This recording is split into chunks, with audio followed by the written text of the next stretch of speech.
What's going on, everyone? Welcome back to the Innovators Den. I am formerly known as Hashtag, and I'm here with Steve All Business, and we have a special guest today. We got Kenny.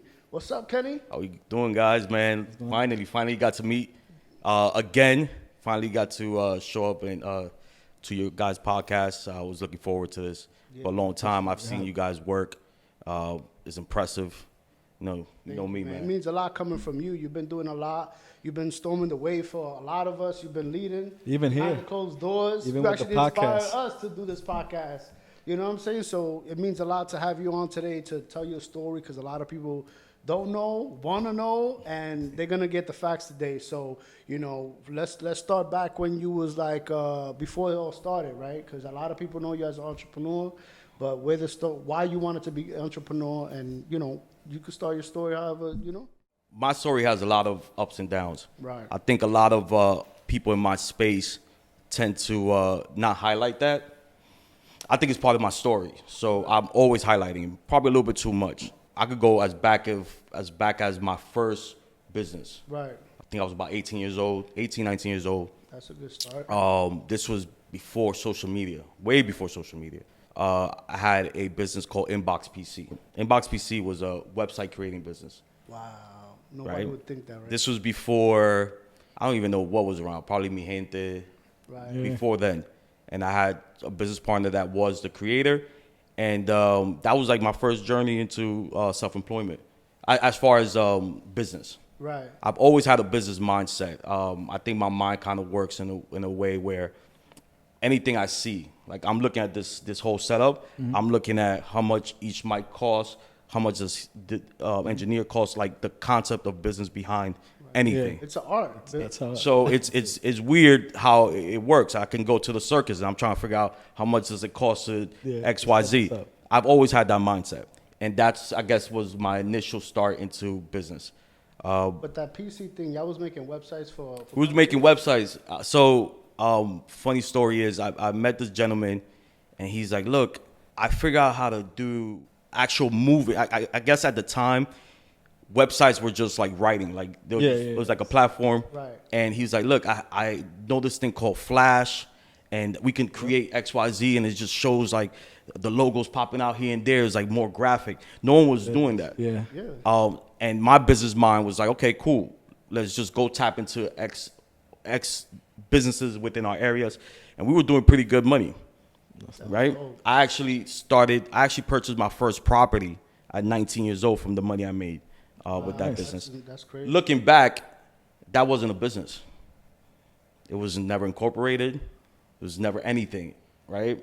It's just learning. It's an idea. trying to figure it out, I didn't have put it anyone. together. I didn't have anyone No mentor. No mentor. I probably did, but the idea of everyone now speaks of LLCs and things of that nature. That wasn't a conversation 20 years ago. Yeah, it wasn't, Right. at least for our culture. At least for our culture. Yeah. That was my initiation into like business. Obviously, that had its run. Did not work out, but it took me elsewhere. Well, a lot of people don't know, and I tend to always be behind the scenes. So for many years, I was in an operational role, either for major corporations, which then led to my real estate management career. So that's actually where Right. I was as a corporate level. Managed from high rises in Miami to luxury properties in New York City, Tribeca, Chelsea, Soho. That's was what I was doing for the last 10, 15 years, aside from still being behind the scenes on different other businesses. Right. You Fast highlight forward, that if you want to 'cause- fast forward to, no, you keep keep going where you're going, and we'll lead up to that. but no, yeah, so that was kind of like where I was always behind the scenes on an operational role, and I always knew that eventually I would lead to some type of like 100% self-employment. So real quick, has the experience in real estate like helped you like transition, like because you understand the market, so you're able to kind of like look for different things that you wouldn't if like you're a person that is not in the real Yes. estate market? So I can go into a real estate transaction and see things that I know 100% your realtor doesn't see or doesn't know, because I was behind the scenes. I managed the actual infrastructure. You had to close Yeah. it. Everything. Deal with Everything. underwriting and all that stuff. Everything. So If you're in New York City and you deal with board of directors, there's an approval process. I was part of that approval process. So yes, I have that insight. But most importantly, I have the ability to manage and operate an individual business because each property is a corporation. Right. Pays Candidly taxes. Corporation. Yeah. Yes, co-ops is corporation. Yeah, Pay that's taxes. that's still a pay ones. corporation. You do everything, Right. just like a regular business, Right. Yeah, right? it even has the board of directors. Board of directors, everything. So essentially, I was, for 15 years, I managed or I ran up to 13, 14 companies at once. Yeah. Corporations, yeah. Right? So it's not, people see real estate, I see actual corporation. Yeah, you're looking at the books. You're looking. I'm looking at the books, I'm looking at the budgets, taxes, Their lawyers, lines. employees, everything. bills that are passing because now there's a Bills, affects multi-million-dollar construction. So I've always had an operational mind. I was just looking for the right opportunity and the right business that it could be mine and I can just run it how I want to. And that's where we end up in 20, that leads us up to like 2019. Got it. And That's when before I fully transitioned over to self-employment, I partnered up with now one of my business partners, a really close friend by the name of John Hernandez. I've known him for over 10 years. Same thing. He was kind of in my industry. He was a building engineer, and he was also into the tax world. About 2018, I was looking to transition or just obtain another source of income that it's relatable to me. Mm-hmm. I can't sell you art. I don't know how, I can't draw. Right. But I know business. So I was looking for something that it's obtainable, something that if you say hey, Kenny's doing this, it's like, okay, that's down his lane. That's what we know him for. And what he created in 2019 was a partnership where he provided all the tools to start your tax firm for a small percentage in return. Oh, okay. Right? At the time, because I was so busy in my career, it made sense. We do a partnership. I'll give you a small percentage. Then And I'll handle my business. I'm a sole operator. I market, I do everything my own. I'm just giving you a percentage, right? Don't have a problem partnering up with anyone that I feel have the same vision and brings value to whatever it is I'm doing. And that's what occurred. At the time, I was doing both. I was real estate and I was taxes. And so I got to the point where I grew my clientele and then was able to transition. And what's up with them car rental stuff? I know that shit's Car, fire. car rental was something that started as an idea, right? So you guys are business partners and your friends, right? This is rare. For everyone that's out there, this is rare when you have a friendship with someone that have the same vision, Right. right? You can create a business tomorrow because you're somewhat in the same We're synced with the same idea yeah, of exactly. what we're trying to build. And that's what I have. I have a good team around me that we kind of have the same vision. Building a business to us is effortlessly, literally. Right. I can say something on the mic right now. Monday we have a business. That's how the car rental started, which was great. We had a good run, great run actually. But then you start. Time is the most valuable asset. Right. So I'm starting to weigh my time to what I'm actually producing, and it was time to transition. And right now you're working on a rebrand, right? So not necessarily a rebrand. So what happens is that when the taxes thing took off, everyone Kenny taxes. That wasn't on purpose. It just happens. Right. In reality, what I am is a business manager. Right. Taxes is just part of the overall Managing, scheme. yeah. What I am branding is that because a lot of people, I thought I was being put in a box of just a tax preparer or tax professional when I'm behind the scenes of a lot of brands, a lot of Behind the scenes of a multi-million-dollar business. Exactly. Operation Right. That people don't know. Exactly. So it's time to highlight that, right? And it's time to let everyone know that there's opportunity within what I do, that if you have something going on and you just need that infrastructure that we talked about, that's my expertise. That's my forte. That's dope. And we Can you- need more people like you. Can you speak a little bit on that infrastructure? And I know you're also like you have several.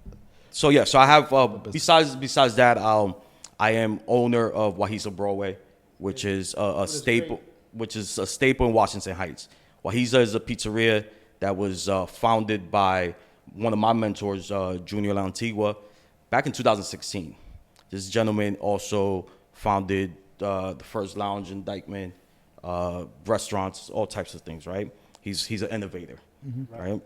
So, and I'm lucky to be surrounded by innovators. John Hernandez is an innovator, right? And I know that's part of, the podcast, right? Yeah, I'm lucky to be surrounded by these individuals. 2016, he created Waha. I came on and kind of took the brand and scaling it, making it national, international. So I am owner and partner of Waha Broadway. It's located in Washington Heights Pizza. We're known for the Chimi Pizza, the Oxtail Pizza, authentic margarita pizzas, amongst other things. It's like mixing Dominican cuisine with Italian. That's exactly what it is. And- And you guys, on top of that, you guys branded the name and the environment where people eat. So it's Yeah, dope. You so- guys, from the logo and everything, it's like you guys Everything. curated it. As you guys can see, if you follow me, I'm extremely detailed with my branding and my and that's Waha. Waha is incorporated. Home of the Chimi Pizza. The Chimi Pizza is incorporated. It's trademark. It belongs It's to. not like your normal pizza shop you No, walk into. Like no. you walking into a boutique pizza Correct. shop. You know what I'm saying? So it's really dope. That concept, what I'm doing with that and my team and Junior as well is not just your regular pizzeria, right? And it could franchise maybe. It is a franchise. It is. really? I didn't know That's the that is what essentially part of my with. exactly. So that's what it is. It's a franchise. We have a list of potential new franchisees that we interview and obviously. And this is also couldn't transition out of New York. Correct. So I've been down to Miami, Jersey. We have a Jersey location. We have a Washington Heights location. Right now, we're in the midst of another Jersey location. So it is part of the overall brand, but it comes down to infrastructure. And your team. So can you speak a little bit on like what it would take to open up a franchise like Waha? Depends. So I could go based on the deck, anything from 150,000 to 250,000, and that's just a regular scaled pizzeria. If you go into like the liquor license, things of that nature, that gets a little complex, depending on where you are. Where you're located, yeah. New Jersey is a little bit more. New York is Right. is less, but that's more or less the average. Obviously, with people like myself and Junior, when it comes to the actual franchise, you're getting over 30 years of experience on the restaurant and business level, and you have my experience on the management and taxes and aesthetics branding and all that aesthetics stuff. level. So it's a complete package, right? I have no problem. Some people want their own. They want their, Steve Pizzeria, right? Right. I have no problem grabbing any brand, anything, and bringing value to it. Right. I have no problem. I have no ego. It's just you're doing good. You guys are doing good. Let me see if what I could bring to the table elevates your brand. Yeah. I don't need to take the credit for it. I'm in the background. That's my thing. Right. Man, that's a blessing, and we need more people like you in the community because we lack that, especially us growing up and when we was in the early 90s and, in the late 80s and 90s, we didn't have nobody to really guide us to do business at all. So right now, if there's a kid looking, what would you tell him if he wanted to start to be an entrepreneur? Somebody watching, like, what would you tell them? As honest What would you as tell I yourself? tell them what I tell myself, and I tell myself every day. What would you tell yourself? Don't be scared to lose. Got it. I think when that switch in my head of, you lose it all. I've lost it all. Probably 3 times in my life. All. Right? And what happens is that you lose and you want to get up real fast. Sometimes just stay down. Stay down. There's a reason why you're there. Stay down. Take a knee. Don't get right back up. Right? So once the switch in my head of the fear of failure left, that's the difference you see in the last 3 to 4 years. That's why you see me in front of the camera more than behind the camera, because it gets to a point where who's going to say my story better than myself? Who's going to sell my product better than myself? Yeah. I tell my team, don't let me in the room. Right. Don't ever let me in the room. It's the true story. Don't let me in the room, because there's no fear of failing. Yeah. Right. I'm going to tell you something. With the car rental company, we'll go get a car and get denied, or the deal won't go through. And 2 weeks later, we'll get a better car, better deal, better interest rate. So it got to the point where I was looking forward for the failure. Yeah, oh, that's an opportunity. That's it. It's about Quick. to come. Yeah. Quick. And what that created was momentum. Momentum. And that's another thing I tell my team is just create the momentum. I don't focus about the dollar. I don't focus about the whatever it is. I just focus on the relationships and momentum. Keep it moving. That's it. So if someone was building like a business from scratch, what would you say like are 3 things that they need right now, like immediately to get started? Like one thing is it has to be authentic to yourself, right? Because a fashion brand or a t-shirt line came out doesn't mean that I have to do that. If it's not authentic to me, it has to be authentic to yourself. Because if you're making money, doesn't mean that I'm gonna make money, and that's a common thing. Right. So you have to find something that's authentic to you, because even if it's not, you won't put your all to it. Eventually, you'll get tired. You'll give up because it's not your calling, it's not your dream, it's not your passion, right? So the first thing I look is it something that it's true to me? Yeah. Can I sell it for myself? Am I authentic to it? That's number one. I don't compromise that at all. Second thing is you have to assess the market, right? You have to assess the market. You have to see your reach. You have to see your network. Right. You have to see. I tend to go at businesses that can sustain itself without my network, right? Makes sense.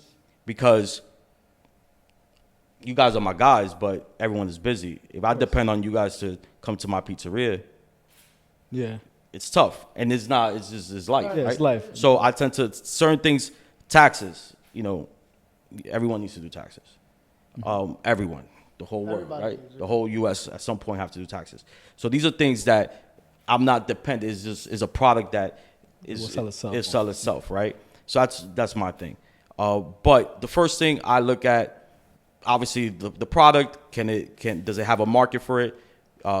Is it true to myself? And then I start creating the infrastructure, which is the tax part. How how to maximize. Yeah, tax. So that's the main thing. And from that point on, it's consistency. Are there any specific tools that you would say that a person should have?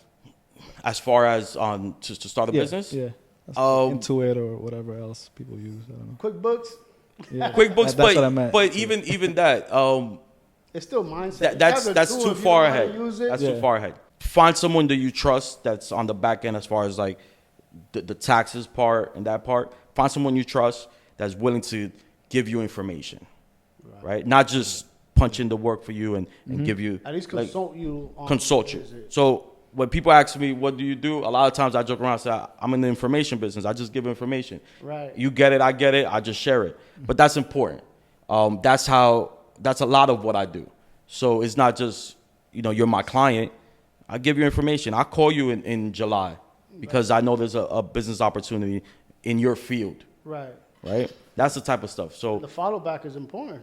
exactly, and it's just the relationship. So it's not necessarily the QuickBooks and that stuff. Yes, learn that because that's important. But it comes down to having people around you that can provide that information. And don't be afraid to collab with people. Just don't, because you guys have something I don't have, a skill or a knowledge that I don't have. Don't be scared. Don't be scared to collab with people. Ask questions. Ask a million questions. Out. You got to reach out and be yourself, because it's like you could reach. If you're scared to reach out, you're not think one of yourself. when you were speaking, you said don't be scared. It seems like that's almost every single episode that we have. That's almost like the theme. Everybody's like fear, right? One of the biggest things that's keeping us from success is really just being fearful of what might happen. So yeah, it's that. I was, as much as I've always been self-aware right? And independent. I'm an independent thinker, right? Always. You create doubt, right? So I Overthink sometimes. The strategist is trying to think about all the bad things and all the good things that's happening to strategize around it, right? what if it works? What if it works out, right? Yeah, That's it. What if? So it's that. It's just don't be scared. And I'm not saying that I'm not. I'm scared as shit, Yeah. right? I'm Terrified. I'm like, terrified, you know, right? Yeah. People ask you move too much. You're moving around. You're doing. It's fear. I'm operating out of. Yeah. I have to keep moving. Yeah. So That's- I'm telling myself don't be scared. I'm not. You know. Yeah. right. No. I'm not telling you to not be scared. I'm telling myself not to be scared. But that's something that you have to tell yourself. Yeah, You have to every single day. So it's important. That's No. dope. That's dope. So, is there any upcoming projects that you want to highlight that the people don't know, or anything you want to make sure? No, just Wahiza Broadway. Wahiza is expanding really fast. We have The content's dope, by the way. Yeah, it's like different because ain't no pizzeria doing this. Like, you know what I mean? I look, even that is collabs with I did a collab with a fashion brand. We have another collab coming in with another fashion brand. That's not a normal pizzeria, right? Right. You know, I'm behind the marketing. Right. You know, that CEO market, that plan was me. I'm the guy behind doing all that type of stuff. It's my vision. So Wahiza is you know, aiming to open up at least 2 locations per year, possibly 3. That's the projection. So you will see the markets full of pizzerias. You know, Supreme Clientele, that's the management firm. You'll start seeing, that's actually what you will start seeing soon, is more of highlighting the brands and the businesses that I'm actually behind. You know, bringing that to the forefront of, hey, the next, you know, Rock Nation or the next Victor or Steve Style is running around right in front of you. He's right from Uptown. right from Uptown, and you know, as much as I like being behind the scenes, and eventually, you know, there's a lot going on behind when the cameras shut down. There's a lot going on. That's dope, man. It's a pleasure and an honor to have you. No, my pleasure. You know, and I think, you know, you've been doing so much, and we had to put you in the front now. You know what I'm saying? And it's an honor to be able to do that. You know, and you've been inspiring. You've inspired us as well. You know, so we appreciate you. And you know, I think that using you as a voice is gonna impact people who are looking that might know you, not know you, but the goal is, don't be scared, right? Don't be scared, man, and Might impact somebody like closer, like your son or, you know, daughter. definitely. And that's another thing. Like, you've been doing this with your I have kids. I have a family. Know, I have everything. And people forget that life is real. You know, all of us, life happens, and you know, and to push, you know, beyond, like, yo, I gotta keep doing this not only for me but for my family. Correct. Even if they don't understand what you're doing. Correct. You know? And it's tough. I think that sometimes you're stuck in your own world, and it is tough. And you know, there is a lot of sacrifices and things of that nature. But you know, I rather go out trying to figure this out than just live life. What if, you know, down in Soho in that corner office is great and all, but I know I could impact more. I can help out more. Live dormant. Exactly. That's how we on it. That's how we on it. That's a phrase that I've been following my whole life, right? So that's where it comes down to. And then one thing too, don't be scared. Reach out. You see me. I might look extremely serious. I am not. I'm actually I'm always joking. I'm always lighthearted. I am about my business. I do not play about my business. But I'm also super approachable. Any questions, I'm always, that's what I do. Honestly speaking. Where can people find you? You can find me at Embark Kenneth J. That's my Instagram. Mr. Kenneth J. Wahiza Broadway. Wahiza Broadway is the pizzeria. Wahiza, just at Wahiza, is also the main have page. That tag on the And Kenny Taxes is my other page that's actually getting rebranded. But mainly Mr. Kenneth J. And then just reach out. Any questions? I'm always here. You guys interact with me on DMs. And look, if I don't have the information, I have a strong team that has the information. And if I do have the information, then I'm 99% of the time I'm sharing it. And that's all I ask. Just, share, pay it forward. Thank you, Kenny. Well, this is another amazing episode with a very special guest, Kenny. We got formerly known as hashtag. Yep. Please make sure you like, subscribe, share, and hit the like button. Hit the like button on top, right? Make sure you follow and all that stuff. So thank you very much, everybody. It's a wrap. peace.